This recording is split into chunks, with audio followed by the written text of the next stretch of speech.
ఓం నమో వారాహిదేవ్యే నమః. వారాహి అమ్మవారికి ప్రీతి అయింది ఏంటి మీకు తెలుసా? వారాహి అమ్మవారికి పళ్ళు ఫలాలు అంటే ప్రీత? వారాహి అమ్మవారికి వెండి వస్తువుల్లో నైవేద్యం పెడితే ప్రీత? వారాహి అమ్మవారికి ఫల పుష్పాదులతో అర్చిస్తే ప్రీత? వారాహి అమ్మవారికి ఇష్టమైనది కుంకుమార్చన. వారాహి అమ్మవారే కాదు, ఏ అమ్మవారికైతే మనం కుంకుమతో పూజ చేస్తామో, కుంకుమతో అమ్మని ఆరాధిస్తామో, మనం అమ్మకి చాలా సన్నిహితం అవుతాం.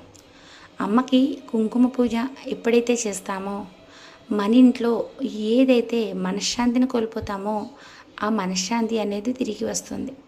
కుంకుమ పూజ అమ్మకి చేస్తున్నంతసేపు మన నోటి నుండి పలకవలసిన మంత్రం ఓం శ్రీ మాత్రే నమః. దానికి మించిన మంత్రం మీకు ఇంకేమీ లేదు.